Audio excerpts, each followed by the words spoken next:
दोस्तों नमस्कार, मैं अजय पत्रकार। ये देखिए नोएडा में क्या हुआ। नोएडा में एक जनाब ने गन्ने के जूस में थूकने वाले और वो थूकते थे और थूक करके हर एक को गन्ने का जूस पिलाते थे। एक दंपत्ति वहाँ पे जब लेने गया तो उसने पहले देख लिया कि पहले गिलास में थूका, उसके बाद जूस दिया उन्होंने। जब ये और लोगों से भी उन लोगों ने सुना था, तमाम लोगों ने भी पहले बताते थे। जब उन्होंने स्वयं देख लिया तो वो जब साहेब आलम से दंपत्ति गुस्सा हुआ कि आप क्या कर रहे हैं, साहेब आलम उसका भाई जमशेद खान, तब ये लोग बिगड़ने लगे उससे। जमशेद और साहेब आलम उनसे लड़ने लगे, मारने पीटने पर उतारू हो गए। जब उन लोगों ने विरोध किया कि आप ऐसा क्यों कर रहे हैं, ऐसी क्या बात, मैं पैसे दे रहा हूँ और आप इस तरह क्यों कर रहे हैं, तो इन लोगों ने और उनको हड़का करके दबाव बनाने की कोशिश की। तब दंपत्ति ने पुलिस को इन्फॉर्म किया, एफआईआर लिखाई और बाकायदे विद प्रूफ जा कर के पुलिस ने इनको हिरासत में किया। जब पुलिस ने इनको पकड़ा उस समय स्वीकार कर रहे थे, उसके पहले भी स्वीकार कर रहे थे। उसके बाद आपको बता रहे हैं वहाँ राजनीति होने लगी और ख़ास तौर से इंडी गठबंधन के सपाई लोग उनके फेवर में आ गए, साहेब आलम और जमशेद के फेवर में। जब पुलिस ने इनको दबोचा तब भी ये लोग बिगड़ रहे थे, परंतु जब पुलिस ने इस चीज़ को देखा कि प्राइमा फेसिया इसने ये ऐसा करता है, इसने स्वीकार किया साहेब आलम ने और जमशेद ने, तब पुलिस, चूँकि एफआईआर हो चुकी थी, इसलिए पुलिस इन दोनों को हिरासत में ले गई। अब आपको बता रहे हैं जो ये लोग पकड़े गए हैं, ये दोनों लोग हैं। देखिए आप देख सकते हैं, ये दोनों लोग हैं, ये दोनों हिरासत में लिए गए हैं। इसमें साहेब आलम है और जमशेद, ये दोनों लोग देखिए पकड़े गए। पुलिस ने बाकायदे इन लोगों को हिरासत में लिया और इनके ऊपर आईपीसी की धाराएँ लगाई गई। 153 आईपीसी की 153 धारा लगाई गई और पुलिस के अधिकारी स्वयं जा कर के जब उनको कंफर्म हो गया, उन्होंने प्रूव कर लिया, फिर इन दोनों को उन्होंने हिरासत में लिया। हिरासत में प्राइमा फेसिया वहाँ पे लोगों ने बताया, उस दंपत्ति ने बाकायदे एफआईआर दी। अब आईपीसी की 153 के अलावा आईपीसी 53 1B और दूसरी भी इसमें एक धारा लगाई गई है जो 270 आईपीसी के 270 सेक्शन किया गया है। इसके अलावा 34 भी लगाया गया आईपीसी का 34 सेक्शन, और इन लोगों को हिरासत में ले लिया गया। ये थूकते थे, थूकने के एक आध नहीं कई सबूत मिल गए। तब नोएडा की सोसाइटी में पत्नी को गिलास में थूक मिलाकर दिया गन्ने का जूस, आरोपी गिरफ्तार किया गया और आरोपी को जेल भेज दिया गया। हालांकि आरोपी के फेवर में वहाँ बहुत बड़ी लॉबिंग हो रही। वहीं लोगों का ये मानना है या इन लोगों का ये कहना है कि ये थूक जिहाद है, थूक जिहाद चल रहा। ऐसे कोई मामले एक नहीं, तमाम मामले मिल रहे हैं पूरे देश में। यही नहीं, एक पहले भी एक मामला और भी कई मामले आए थे, बॉम्बे का आया था, जिसमें गोलगप्पे में बतासे, जो पानी के बतासे होते हैं गोलगप्पे, उसमें मिला देते थे। कई जगह थूकने के मामले आए जो बड़े मतलब सीरियस मामले हैं और इन सब का बड़ा विरोध भी हो रहा है। अब देखिए यहीं पे ये गन्ने के जूस में पहले से ये थूक देते थे, बाद में भी थूकते थे, पहले से जो थूक के रखते थे फिर उसमें गन्ने का जूस पिलाते थे बाद में। ये मामला काफ़ी वहाँ पे चर्चा पे था, काफ़ी चर्चा में था। और जब ये पत्नी गए तब इन लोगों ने जब देखा, ये देखिए दोनों लोग हैं, ये दोनों साहेब आलम और जमशेद। आप देखिए वहीं पे एक मौलाना अलीमुद्दीन जी हैं, जिन्हों का ये कहना था, इनका बयान पहले भी आया, कई चैनलों में भी वायरल हुआ। मौलाना अमीरुद्दीन जी, वो उनका ये कहना रहता है हमेशा कि खाने में थूकना हमारी आस्था है, मैं इसको थूकना ना कहें, इसको कृपया थूकना ना कहें।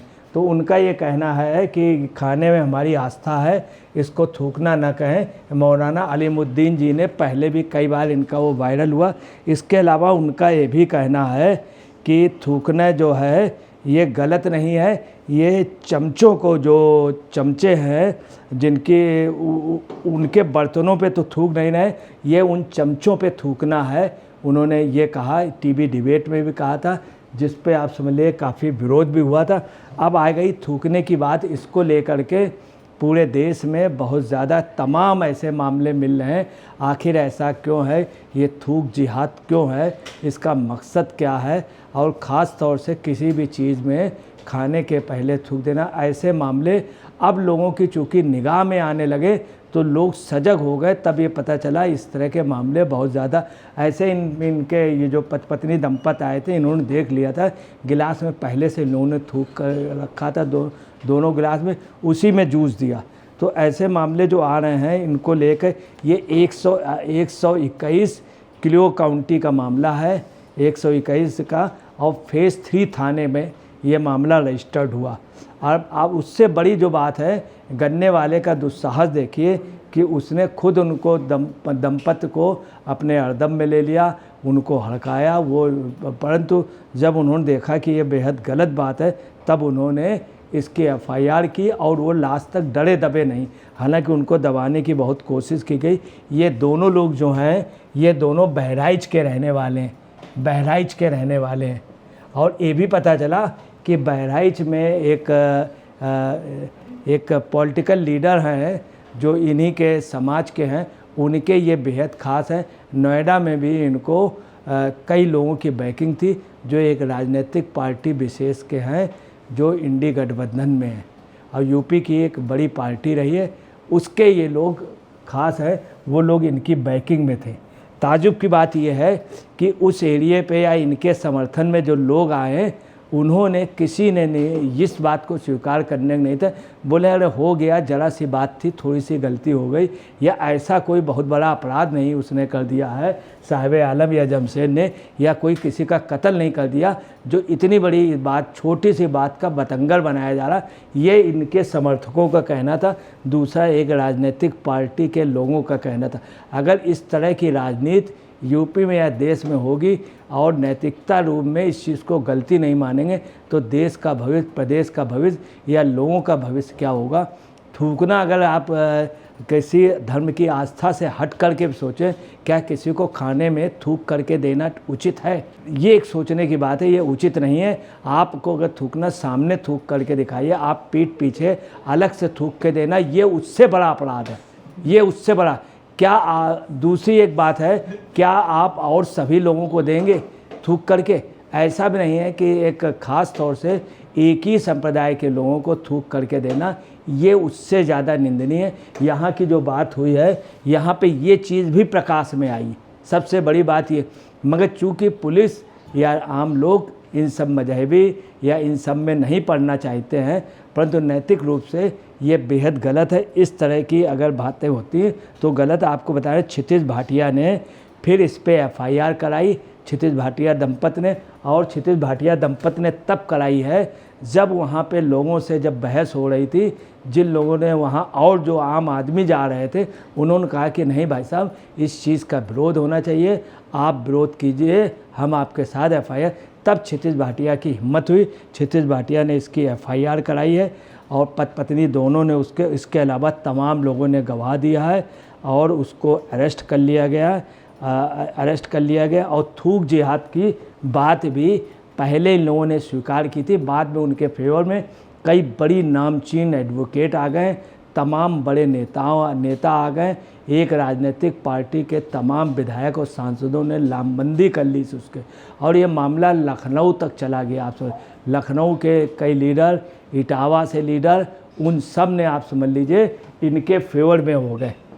ये एक बड़ी चिंतनीय बात है। एक गलत चीज़ को गलत बात ना कहना, ये वास्तव में एक शोभा नहीं देता है किसी भी संप्रदाय को या किसी को भी। मेन एक्यूज पर्सन ये है जो अपने को नेता भी बनते हैं और एक राजनीतिक पार्टी का अपने को भी बतला रहे थे। उसके बाद जब देखा मामला बहुत ज़्यादा गंभीर हो गया तो फिर खामोश हो गए, और अपनी बातों से इकड़ने से अगर ये ना वहाँ पे लड़ते तो एक बार वो दंपत इनको माफ़ कर देता, और माफ़ कर देता, गई गलती मान लेते, परंतु इन्होंने बिगड़ना और उनको दबाव में लेना और उल्टा उनके ऊपर हावी होना और जिस तरह से इन्होंने बिहेव किया, अपने आदमी बुला लिए। आज यही एक वजह है कि ये जेल में, ये देखिए इनके गन्ने के जूस का दुकान, ये गन्ने का है। अब आप अंदाज़ लगा सकते हैं, लोगों का ये भी कहना था जो ये पानी से धोते हैं उसमें भी थूका हुआ होता है। गन्ने में ऑलरेडी ये लोग गन्ने का वो होता है, उसमें मोस्टली थूकते रहते हैं, उसी को पानी में डाल करके करते हैं और हर एक के उसमें पानी मिलाने का। अब गन्ने के जूस में थूकने वाले शाहब आलम जमशेद खान को योगी पुलिस ने दबोचा और उनको जेल भेज दिया है। हालांकि बड़े बड़े वकील लग गए और जहां तक ये है कि वो बड़े बड़े वकील इन लोगों को छुड़ा भी लेंगे, इसमें कोई शक नहीं है। चूँकि जिन्होंने एफआईआर की है भाटिया जी ने, उनके साथ लोग नहीं हैं क्षितिज भाटिया के साथ, इनके साथ बहुत बड़ी लॉबी है। कई सांसद, कई विधायक इनके साथ हैं, पूरी एक राजनीतिक पार्टी इनके लिए खड़ी है और लखनऊ से लेकर के पूरे प्रदेश में लोग इनके फेवर में। ये एक दुखद बात है और इसको वास्तव में एक जो भी है वो कुल मिलाकर के निंदनीय है। मगर आपको बताना है, इनके ही जो लोग इनके फेवर में बोल रहे थे, अगर वो भी गलती स्वीकार कर लेते, उन्होंने ये कहा ये जायज़ है और ये कोई बहुत बड़ा अपराध नहीं। सबसे दुखद बात ये। दोस्तों नमस्कार, मैं अजय पत्रकार।